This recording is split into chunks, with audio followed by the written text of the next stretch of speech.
You're listening to Tehachapi with Key Budge, Corey Costello, Greg Garrett, and Ashley Whitmore. It's Tehachapi time. Key Budge, Greg Garrett today. Greg, how are you? I'm doing good, Key. Thank you. Joining us today, we have a co-host. I am dubbing him a co-host, Tyler Napier. Oh. Tyler, welcome back. Thank you. Yeah, I'm excited. See, Tyler's back. He and I have been working on this show. Today's topic is we're going to dig into Public Works and one of the departments within Public Works and really brag on what's gone over the last couple of years. So joining us, Andy Willcut and Kyle Quenby. Guys, welcome to Tehachapi. Oh, thank you. Thank you. And these guys work for you, Tyler, in Public Works. They basically kind of put the shine on Tehachapi around town.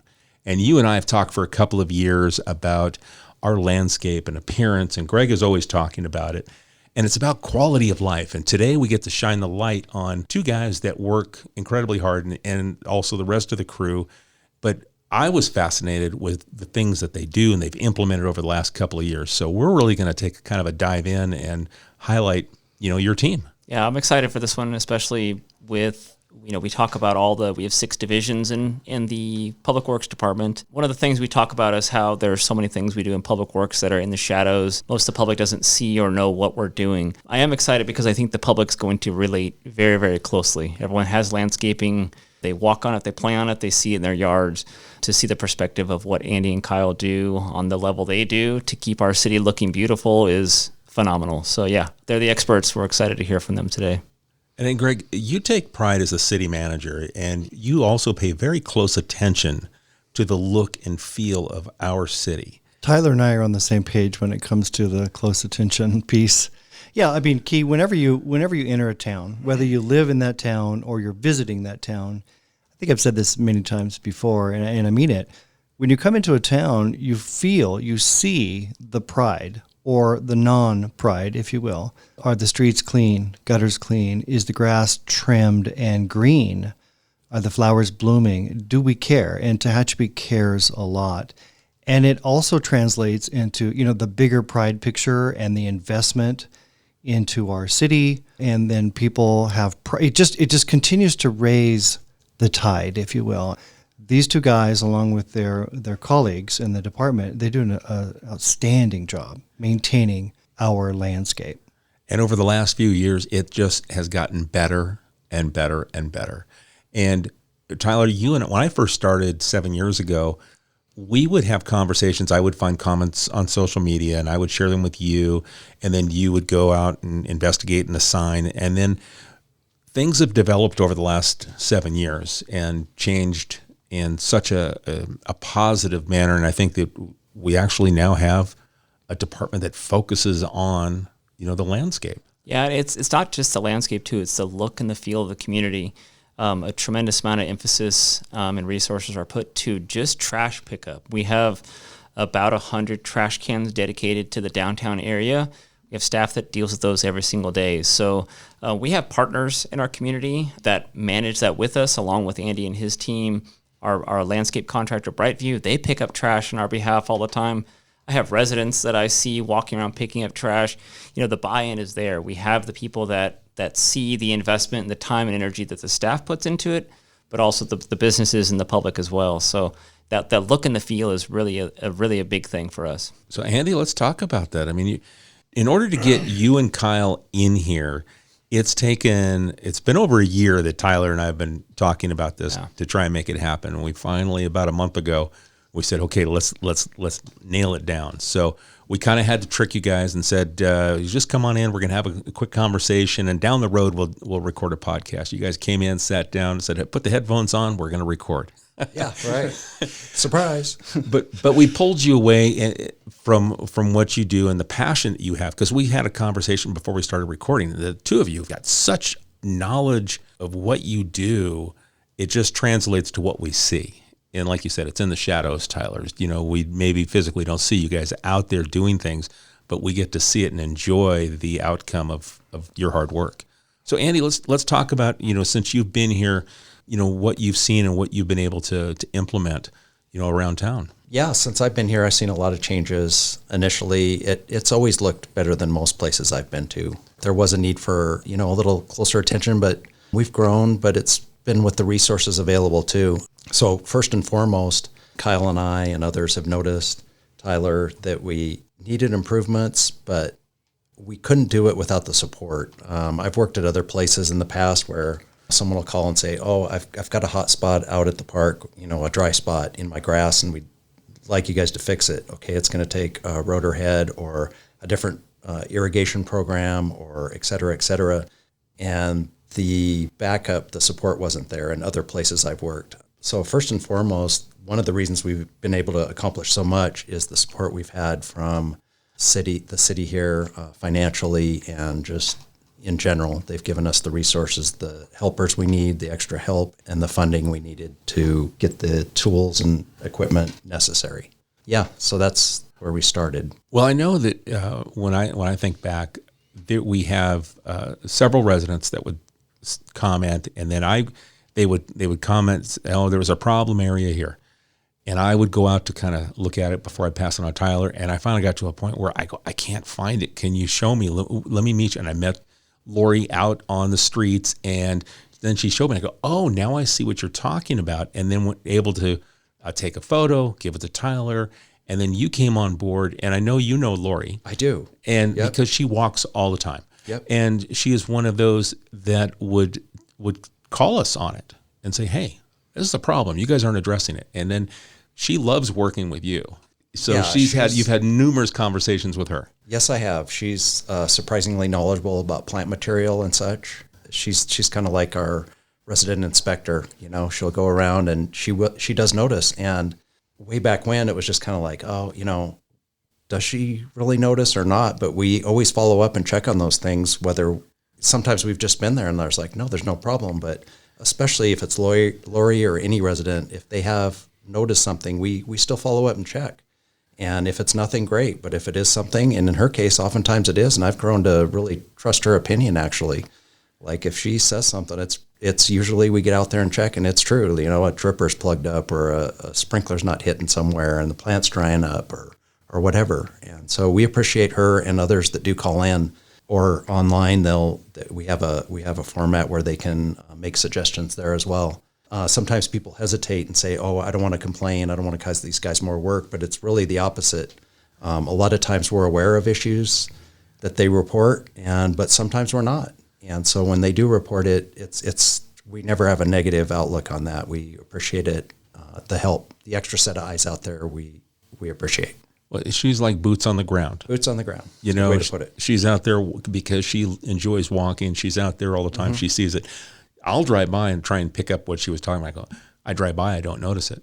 But when I stop the car, get out, get on the sidewalk, and stand from her perspective, it's like, oh, okay, now I see it. Yeah. But when you drive by at 25, 30 miles an hour, it's just everything looks good. That's exactly right. But that's part of the pride, the community pride. I mean, that's one of those things that I think that we noticed, and probably for every one person that says something, there's 100 people that don't say anything. So she becomes the voice for that 100 people, and I know she loves that working relationship. But, and Kyle, I want to bring you in because I know the things that you've done since you've been here, and technology, and this blew me away, was, Tyler was talking about how you can use your phone and incorporate a technology into our watering system. Smart technology, especially during drought times. And Tyler, you're always talking about water conservation and making sure we're being good stewards of a resource. And here we are, this small city is using big time technology to pay attention to our water usage. So Kyle, let's talk a little bit about that and the program that you work with. Yeah, sure. I mean, basically what, piggybacking on what Andy said, we did have a lot of people maybe contacting us to say, hey, there's something wrong here. And I think when I came into this role, my aim initially was to get ahead of that. Instead of reacting, be proactive to it, be able to see the issue before it gets called in. So along with that technology, we're now in a place where not only am I physically going out and routinely checking things, but this technology will actually inform us when there's a problem, which is a massive help for us to get ahead of a lot of the issues that we've had in the past and give a better public image and not having to necessarily rely on everyone to point things out to us. So yeah, this technology is pretty impressive. It's new technology that's coming through. We use a Rainbird system called IQ4. Essentially, it will, with the right hardware in place, we'll be able to detect flow. So there's an ability there for us to detect how much flow we're using, so we can reduce water if need be, or keep landscape as healthy as possible without overwatering or underwatering. It will also tell us if there's a break in the line, so we're not having to waste water and it's just running for the sake of it. If there's a break, it'll find out if there's a break and stop it from continuing, so there's a lot of water saving there. So it's a really impressive system, and I'm thankful for the city's financial support as much as anything else to help us get to that stage. So how many locations are we talking about that we have this implemented? So right now we have roughly almost half of the individual sites have now upgraded, with more to come. So it's an ongoing process. We're still in the early infancy of it, but we have got a good handful now that are on that system. And when we talk about locations, we're talking about our parks? Yeah, mainly our parks. I feel like that me and Andy were discussing what are our priorities, and obviously our parks are the biggest users. We want to really reduce the water there as much as possible whilst keeping it as best as it can be. Other areas where there's, say, for instance, rotors in place, not just drippers, but rotors where if they break, it's a huge water loss. So it's the parks that require the most maintenance and the most inspection that we decided to convert first. But there's a priority list, so we're not just converting for the sake of converting, we're actually going through that priority list to make sure that we're using that technology properly as efficiently as possible. Greg, I hear, just like we do with our roads, and we talk with Don and Jay, and we talk about road maintenance, and we've got this 5 and 10 year plan where we look down and we prioritize the needs and how we attack it. We do this with our other things as well. Yeah, we do with all the departments and everything that we do to serve the citizens of the city of Tehachapi. So, specifically landscaping, this has been a journey, and it's been planned out. We talk about the financial support from the city, but we're not just throwing money at something. We're creating a plan so that we can efficiently introduce technology, understanding how many valves and sprinkler heads, and it's so much more complex than just your backyard patch of grass with 10 sprinkler heads like some of us have at our homes. We obviously don't maintain the school district's facilities, TUSD. We don't maintain Tehachapi Valley Recreation Parks District, so they own the Central Park and West Park in the city. But basically everything else that you see, Railroad Park, Depot Park, Pioneer Park, Orchard Park, North and South, Aviator Park, on and on and on, and all of the landscaping within the neighborhoods, whether it's Orchard Glen or Heritage Oaks or Clearview or, on and on and on, there are, 25 acres or more of that landscaped area within the city. And we take our finances very serious. We have invested in high quality people and the technology behind it because we are water wise, right? We care about the grass being green, but also only using as much as you need to. And even with Jay in our planning department, we're starting to introduce, we've been for the last couple of years, introducing water wise front yard and backyards for any homes or businesses that come to the city of Tehachapi. So landscaping is just from A to Z. It's a very complex, very deep conversation, but we take it serious, and we've got the right guys at the helm here with Andy's leadership getting it done. So really proud of the guys and gals. What kind of inventory we talked? You talked about drippers, rotators, as we're getting into irrigation for, different things. What's our inventory list look like for you as you manage, and plan as this technology evolves and you implement it? Yeah, so I guess when I first started, I think my initial idea there was to keep account of everything that the city is responsible for in regards to irrigation. So to give you some numbers, as Greg mentioned, we have almost 25 acres of landscape that we're responsible for. And that consists of over 8,000 sprinklers, 480 rotors, got 2,000 plus bubblers, X amount of drippers. It's almost impossible to count the drippers. 450 valves. It's pretty extensive. So we're not just a homeowner with a few things here and there. We've actually got a lot going on and a lot to maintain. So it's a big task. But as Greg said, with Andy's leadership, his knowledge and expertise, we've been able to really narrow that down and make a big improvement to our understanding of what we're actually responsible for. And the system that you've put in place, it alerts you when there's a breakage or there's an issue, so it doesn't just go on and just continue to leak. Yeah, that's the idea. The idea is that if we do have a break, instead of someone seeing the big geyser of water or a big puddle of water, instead it's going to shut that down and alert me with the technology saying, hey, on station 2, on this particular park or this particular landscape, we've got a problem. And that's the same for high flow or low flow. So even if, say, for example, the valve breaks and it's not actually giving any water, instead of the grass dying or the landscape dying, it'll alert me and say, hey, there's low flow here, what's going on? So it allows me to get directly to the issue. And it'll do an auto shut off when it senses a break, so that way we don't end up with that huge lake that we don't have. Correct, yeah. Wow. But we also encourage, Kyle mentioned this earlier, the public is part of, it's like community policing, right? We only know what we know, and we can't have a city employee or a police officer on every corner, and I don't think we want that. So if you see something you like or you don't like, right? Plant selections, overwater, underwater, dry spot, we encourage you and to ask you to please call us, send us an email, text MyGov, lots of ways to be able to communicate with us, because as Andy pointed out earlier, we appreciate Lori. I guess there's a lady named Lori that's very engaged. So thank you, Lori, if you're listening. Yeah. But we appreciate that involvement because it matters. Yeah, I go back 6-7 years when I first started. Lori was one of our constant.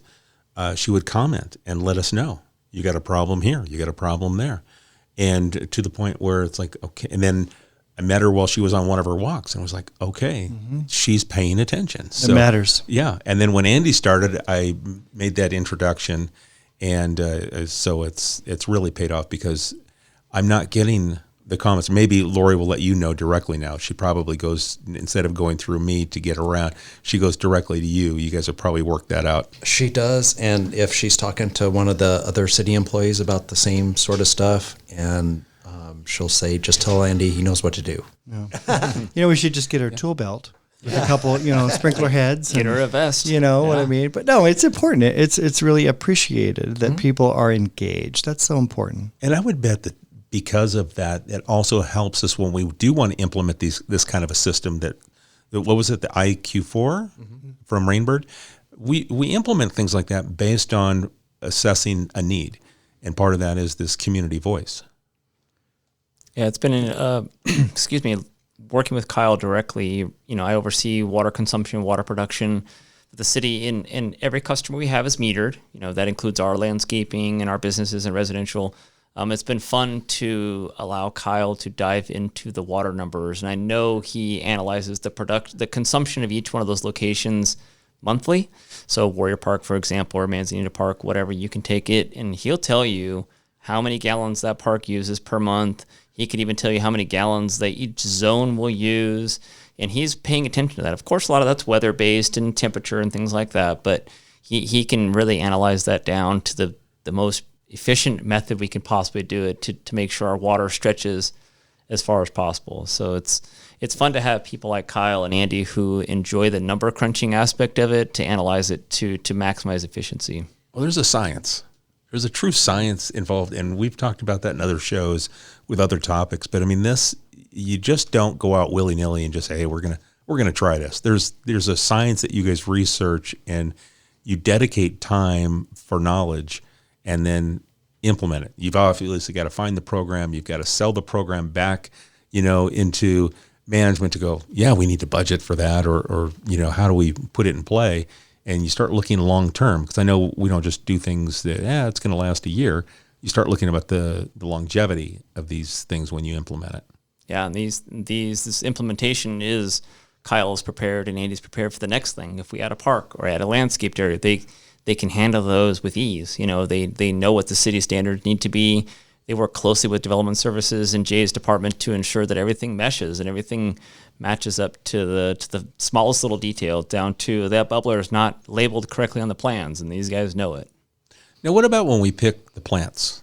There's got to be a science to that too. I mean, I don't know what region we're in, and I know you go to Home Depot and it always seems like I get a desert region plant that doesn't fit here when I put it in my yard.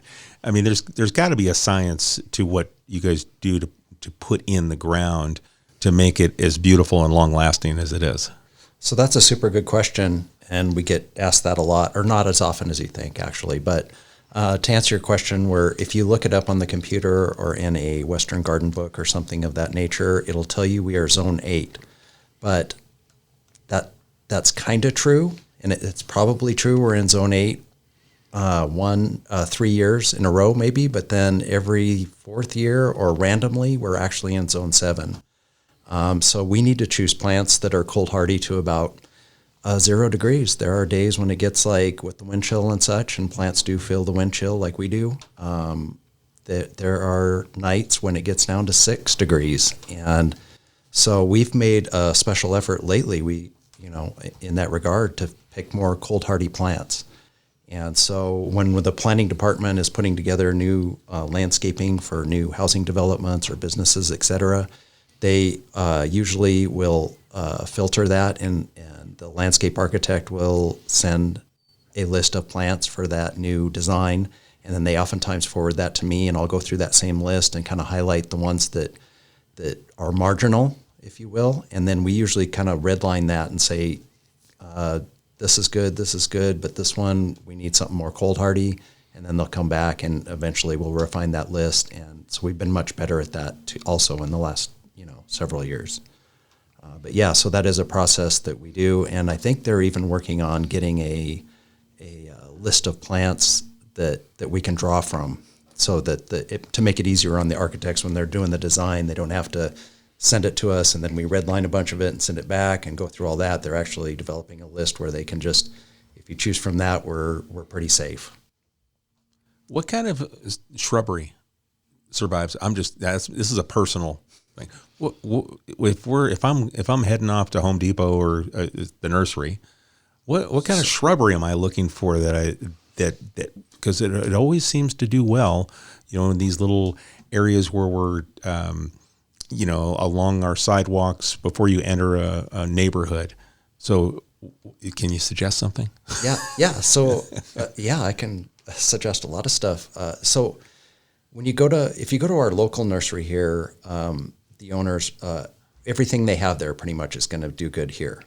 They don't do that at Home Depot because it's a big box store, and we're included in a region. And in our region, it also includes Bakersfield, Lancaster, Palmdale, so they don't really make allowances for our little zip code up here on the mountaintop, and that's why you can find palm trees that won't live through the winter there, and different plants that if you don't know any better, wow, I love that. That looks great.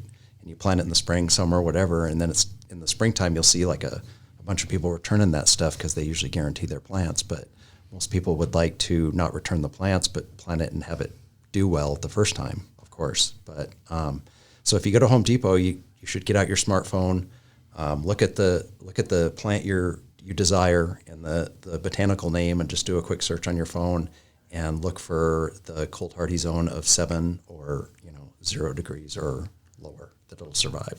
So rosemary is a good example, and within that subspecies, you've got some rosemary that do really good here, and other rosemary that it's marginal and it won't do good. So, yeah. Okay. Sometimes we call them science. Yeah.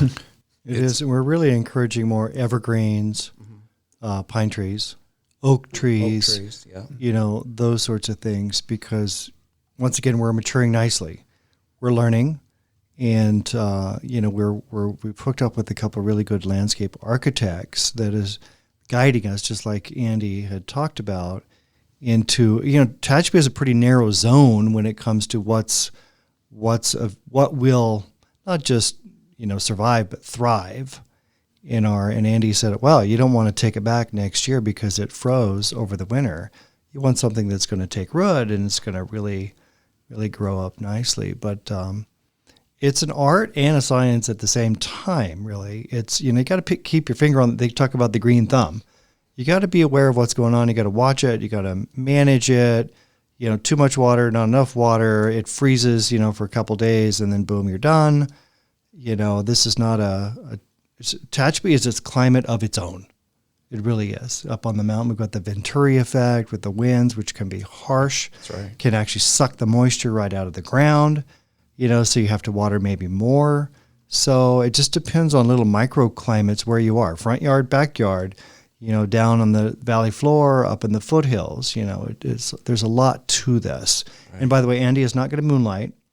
He talks about, I know he's going to offer you some suggestions. He's we at the city, we own Andy. So, yeah. That's right. Well, now, besides with your team, let's brag on some of your team members as well. I mean, we brought the two of you here in studio, but you've also got additional players on the team. Let's brag on them just a little bit. Okay, sure.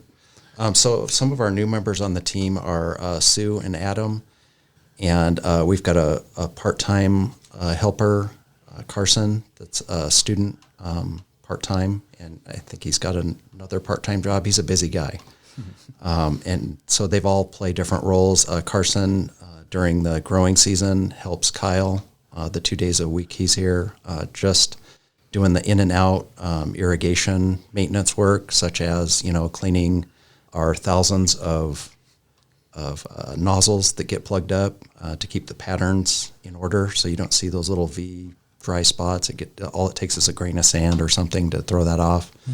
He'll replace sprinkler heads and things like that. The day in and day out stuff he helps with Kyle, because that's a big job right there. Sue just got, I guess you could call it a promotion. She's switching over to actually dedicate some of her time during the growing season to beautification, such things as more detailed pruning, replanting a lot of the plants. We've got a lot of locations where the plants have died for reasons we just talked about, that maybe we didn't make the best selection back when, and they froze, and we just didn't have, for whatever reason, they didn't get replaced. And so she'll be focusing on picking more cold hardy, attractive plants that'll do better here and fit in our mountain kind of look. And beautification stuff with Sue. And Adam comes to us from, he actually lives here, but he was working at Bakersfield City. So he's loving it here. He worked for the Public Works Department down there. His commute is way short, and the summers are way cooler. And so he's out there operating a lift for us right now, and Sue's pruning some ivy on the side of this building as we speak. Yeah. And then Timothy. And Timothy, of course. Helping out, yeah. Yeah, Tim is a local here from birth, I believe, and he fits in and leads our crew a lot of times. He's our most veteran worker. We have high hopes for Tim. He's doing well. That's awesome. Good people doing good work. One of my favorite parts, and Greg and I talk about this all the time, is the attention to detail. And that starts with Andy's leadership all the way down. Kyle, from everything, from every little nozzle, the fact that he knows. One time I was joking with him saying, how many sprinkler heads do you have? He says, 8,312. And I'm like, how do you know that? And he says, well, I counted them.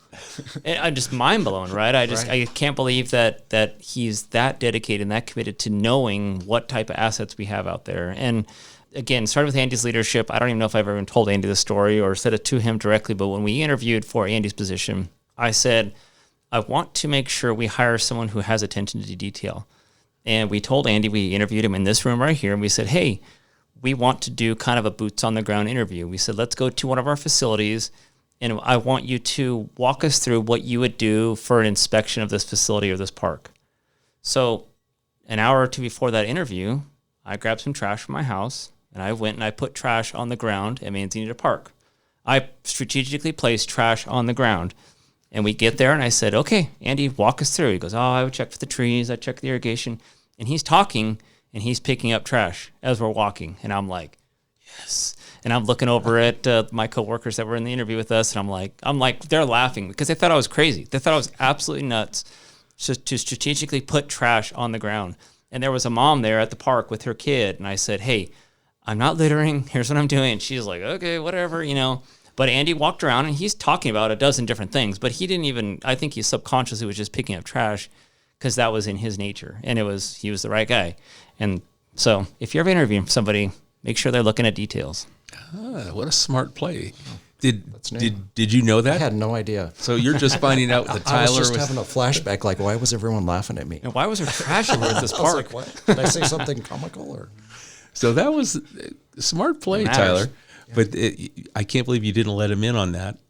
You know, it's gone these years No, to I come had no on a idea. podcast to find out, there was more to that interview than Right. just your strategic planning and saying what you do. Guess so. Yeah. Excellent. So let's also talk about we also have a contract crew that's a part of what we do and how they play and their role that they play here in Tehachapi. Yeah, Brightview Landscape has been with us for about a year and a half, maybe 2 years now. Right. I call it 2 growing seasons. Yeah. They started with us last summer. That's a large contract, so we put that out to bid. I think it's a 3-year contract, so we put that out to bid every 3 years, solicit bids and make sure we get the right contractor for the job. They were awarded the contract early spring, late spring last year. They took a lot. It took a lot for them to learn. Kyle says 25 acres of landscaped areas, and that's all maintained by them. Pruning, shrubs, and grass, and blowing, and mowing, and all these things. So it was a lot. But that we look at Brightview as an extension of our staff. They take direction from Andy. He doesn't tell them exactly how to, hold the lawnmower or things like that. But they're a great partner of ours. I share stories about them. I'm driving along the street. There's trash in the road, right? Not landscape, not Brightview's problem. And I'm like, okay, I'm going to pull over and pick the trash up. Brightview pulls over. I'm like, oh my goodness. They pick up the trash. So they understand how passionate we all collectively are to the look and the feel of our community. And so Andy set that standard with them very early on. As you can tell, he's one who picks up trash in the parks. So he set that standard with them very early. They're a great partner.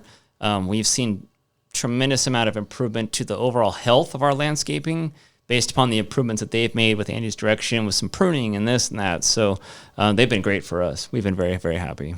To integrate our standards for them to understand it, was there a lot of work that goes involved? Because obviously we have a standard that we've all talked about here, but now you're bringing an outside entity in to be an extension for you. Yeah. So our standards are not just higher, but probably way higher than most places. So not to downgrade or, anyone else's standards by any means, but we go above and beyond. And just for an example, like with turf maintenance, for example,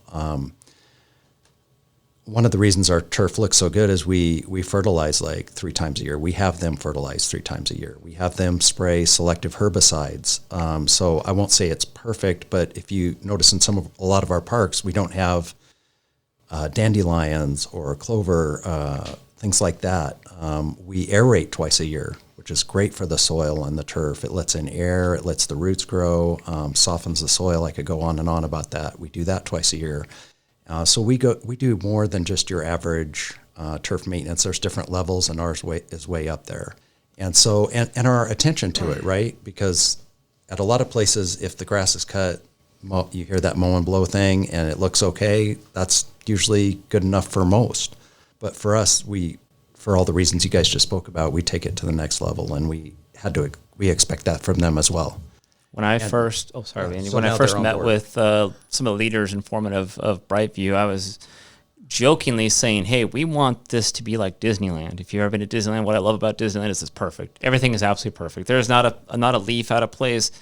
And one of the employees from Brightview says, oh yeah, a bunch of us used to work at Disneyland. That's what we do. And I'm like, perfect, so, but I said, of course we don't have Disneyland's budget. We have a Tehachapi budget. And so, but they have that attention to detail, just like Andy said, that we expect it to look as good as it possibly can. And there's a lot of efforts that go into play, the aeration, the fertilizer, things like that. When you were mentioning that, because I used to play golf, it makes me flash to some nice golf courses that you step onto. And when you step on, not just the green, but you go out in the fairway, it's like, this isn't your average piece of turf. Right. There's some attention that goes into it. And I think that's, for me, I'm able to relate it that way. Just knowing that there's a lot of effort, thought, the science of making sure that things are perfect. Right. Yeah. Railroad Park looks like a turf farm. I mean, literally. The grass has never, I mean, all the landscaping has never looked better. We're just really proud of what you guys do.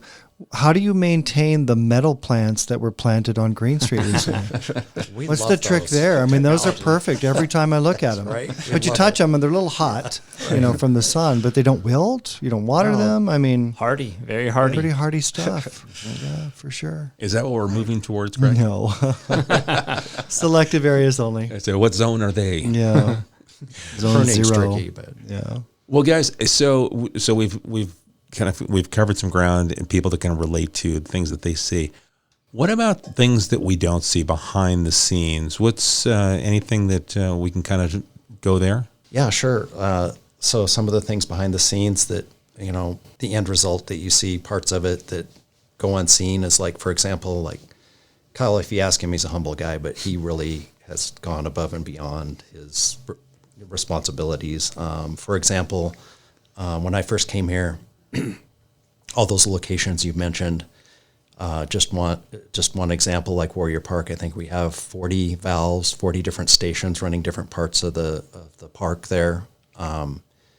Kyle has went to every one of those locations and mapped the locations of the valves. So when I first got here, if someone would call, for example, and say, we've got a valve sticking on at Warrior Park, I would have to go out to Warrior Park to the controller in a pedestal and manually start at station 1, because unless you're a genius and you remember for wherever, and you start remembering, but you'd have to scroll through station 1. Nope, that's not it. Station 2, that's not it. Until you got to station 25 and you're like, oh, there's the one I need to fix. Now, if there's something wrong with station 25 and you don't remember exactly which one it is, we can pull out our iPad or our phone and through a map that Kyle has created, a digital map, I can look on there, and if I'm looking at something stuck on at the park, I can look at this map and say, oh, that's station 25, and just go straight to it, turn it off, walk to that valve because it's located on the map, instead of wandering around the park, poking around and trying to find where to begin. And you know what type of valve it is. You know the location of the valve. You know the type of sprinkler head that's feeding it. I mean, Kyle is super detailed on all that. It's incredible.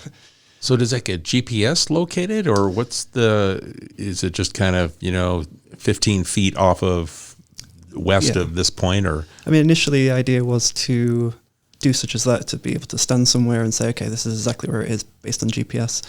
But the technology is just not quite that accurate. So instead, I would literally just draw inside the map exactly where each station is, where each valve is. So it's actually probably more accurate than putting in coordinates. And you're using Google Earth, right? Google Maps or Google Earth for that? Yeah, exactly, yeah.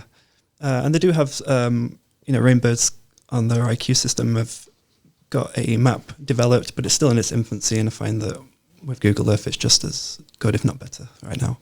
So I use that more extensively than... I'm even more blown away than, the conversations you and I have had, Tyler, over the last couple of years, but now it's like you start getting into the details. Yeah. Wow. Because we're not just saving water, we're saving man time. We're saving hours of labor. It's trying to search something. I can imagine it could take a couple of hours to pinpoint something, where now you can walk out and within minutes, you're taking care of the problem. Yeah, I think that's one thing that myself and Andy have in common, is that we really want to give a good impression for the public. And if a member of public's phoning something in, like, hey, this is stuck on, we want to be on that straight away and sort that out instead of hours go by. I want to be responsible and showcase that. Public areas need to be as robust as possible. And the public is, quite frankly, hard on equipment, playground equipment or turf or sprinklers. And, where it's as heavy duty as it can be, but, things happen. And we need to be able to respond appropriately and quickly so that things don't deteriorate quickly and cost us even more time and money later on. But it's a constant. But investment up front saves money over the long term. Absolutely. And water. And water. Yeah. And water. Something I, prior to Andy and Kyle, whenever I would hear Jay or Greg talk about, hey, we're going to add 400 trees, or we're going to add a park, my heart would sink. I would start to stress out about how to manage that and maintain that. And, Greg, can you give more money, more people? And, no, Tyler, doesn't work like that. I'm like, oh, gosh. With Andy and Kyle, and I may sound like a broken record, but I tell them all the time, maintaining our facilities with Andy and Kyle in Brightview, it comes naturally, it comes easy. And of course, every facility creates more man hours, more labor, but the efficiency they've created has dropped our manpower hours required at facilities so much that when we got the grant for 400 trees on Tehachapi Boulevard in Curry, we go, great, we'll take care of it, you know? Yeah, of course, there's labor involved, but the way they manage it efficiently has been life-changing for me. I don't stress out every time I hear about a new project anymore. It's really nice. We're working smarter. I mean, you always hear that work smarter, not harder. This just using technology, and I guess I probably was naive to it or never put the thought to it that technology would come into play with landscape. Right. But we've had, automated, irrigation systems for years and years and years. And now technology it's more than just turning on the valve and having that little timer on the wall. There is a lot more to it. Yeah. I'm fascinated by it. I think it's incredibly smart that we've, made that jump and change, and that we're open to it. Government is, and I'm a 30+ year government employee, different agencies. Government is usually the last to implement technology to get things done, in my experience. I'm not seeing that here in Tehachapi, that we're not afraid to utilize something that puts us right on grade with what the private sector does. My goal for years has been to create the smartest city possible. Listen, Key, we're government employees, we're bureaucrats, we're regulators. We do a lot of things that some people don't agree with, but it's for the greater good of the community or the city. But that doesn't mean we can't be compassionate, we can't be efficient, we can't care, and we do. I think Tehachapi is the smartest city that I am aware of because of the people. Yeah, and we're open. We're not closed-minded. We don't stay in the box and say, no, this is the way we've always done it. Right. We're open to ideas and change and commentary and constructive criticism and saying, how do we do it better? And this is the reason why we're having this conversation, is because we're doing it better, and it's noticeable. And for me on the communication side, I notice it because I'm having less commentary about, hey, there's an issue here, because you guys have figured it out and are taking care of it before it ever becomes a problem. So I don't know. I just want to at least acknowledge that and share it, because I do it with Tyler. We pass in the hallway. And so I'm super happy that Kyle and Andy, you guys both made it in today. Mm-hmm. Guys, anything that we haven't talked about, you guys want to, is there anything that's coming in the future that we can talk about? We could go on and bore you with the details, but probably one of the highlights to share would be just without getting deep into it, is like Kyle said, we're still in the infancy. So if you're out there and you see a valve stuck on, it may be one of the controllers that we haven't upgraded yet, that it can't shut itself off. So just know that we're just getting started on a lot of that. However, in our infancy, our ground zero of switching over what just happened to be Pioneer Park. That's one of the first ones we upgraded to this new technology and system, our management system. And in addition to all the other fancy things it does, once we get it dialed in to about where we want it watering, we actually, Kyle could tell you in more detail, but it'll tap into a weather station, a local weather station, and it's a complicated algorithm formula that nobody understands, but probably Kyle does. But in short, it will, once we get it dialed in and tweak it a little bit, Pioneer Park is finished, it actually manages itself and will increase and decrease the water literally with the weather. So if we have a measurable rainfall of a quarter inch or so, or whatever parameters we set, tell it what to do, we don't have to go like the old days and turn it off and say delay watering for a day. It says, hey, I've got enough water for a day or 2 days or whatever it might be, and it will suspend the watering on its own until it needs water again. If we have the Santa Ana winds shift and start blowing hot, dry air on that same park, the weather station will pick that up. It's picking up humidity, wind speed, all that stuff, taking into account all that, and it will bump up the watering time in accordance to that. So it's literally going up and down every day, adjusting itself for maximum efficiency. And it's my understanding over the last year or so, with the improvements that we've been making, we've saved several acre feet of water. right? That's a big deal because we are very water conscious. Right. Yeah. Right. And an acre foot, Tyler? 325,829 gallons. I knew I'd It's an get that. acre of land a with a lot. foot of water on it. That's a lot of water It's a lot of to water. conserve. Obviously, it is. Yeah. And again, this is the IQ4 program that allows, and it ties into the weather station and it self-adjusts based on parameters that you program in. Yeah, humidity and so forth. So, yeah. Wow. It even takes into account the depth of the roots itself. So if you've got grass that's not doing so well over the years, it's got a really short root system, it'll take that into account and encourage more water versus, say, grass that's got substantial root system. So, and also takes into a different landscape material, so trees versus shrubs, it'll take that into account. And the soil type, I know here in Tehachapi we have a lot of clay soil. So as long as we put that input into the data, then it'll make those adjustments accordingly. Yeah, that's another thing that, like I said, we could go on and on, but a lot of people don't realize how far we go. We actually take core samples occasionally of our turf to see how deep the roots are. We water so that the roots go deeper, because when the roots are deeper, it can store more water and get through, times of drought with less stress. Versus watering lightly every day, several times a day, then the roots tend to grow shallower, but they can't store as much water, and on and on and on. But we do all that. Yeah. I'm beyond. I thought, I knew exactly what we were going to talk about today, Tyler. No. You and I learned had some only things scratched too. the surface. Yeah. Absolutely. That's amazing. Greg? I'm good. I've learned a lot. So Yeah. thank you guys for joining us today. Yeah, thank you. Kyle, anything that we didn't ask you that you want to share? No, just thank you for taking the time out to understand what we do and share this with the public. It's very exciting. I think for me, it's been fascinating. Andy, anything in closing? No, that's pretty much it.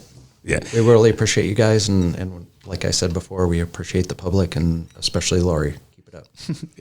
Tyler? I'm just proud to be a part of it. Yeah. So, thank you. Yeah, so you've been surprised twice. So once in your interview with Tyler, Yeah, I he guess so. secretly hid things to see if you'd pick up on them. And then today you thought you were coming in just for a meeting, and we said no, put on the headphones, and when the red light goes on, we're recording. Yeah, both my fault. Sorry. All's well. Well, Andy and Kyle, thank you so much. We just appreciate everything you do, and thanks for carving out a little bit of time to share this, because I think it's important for the public to understand why things look the way they do, and why the pride that we show, and the quality of life, and all the things that go into being here at the City of Tehachapi. And I think you mentioned it. It starts from the top down. So, Greg, we'll brag on you a little bit, because as a city manager, you're the one that sends out, these are the expectations, and let's accomplish those things. And then we get buy down, from all the department heads, who then, empower staff to go out and be successful. So you allow us to succeed. So, I think that we've got leadership from the top all the way down through, and it's a culture. So, and I think that shows in the how we live, and why we enjoy being here at the City of Tehachapi. Absolutely. All right. I've surrounded myself with people that are far smarter than me. Well, okay, we'll take you on that too. All right. Hey, folks, if today's conversation has created a thought or a question that you'd like to ask Kyle or Andy, send it to us at media@TehachapiCityHall.com. We'll get it to them. They're not here, as Greg mentioned, to take care of any of your future landscape needs. But if you do have a legit question that is prompted, we'd be more than happy to try and get an answer for you. So we appreciate the time you spend with us, and we'll catch you again soon right here on Tehachapod. Tehachapod is a conversation about Tehachapi, featuring the community members who make this such a special place to call home. If you have a question or a thought you'd like to share, email media@TehachapiCityHall.com.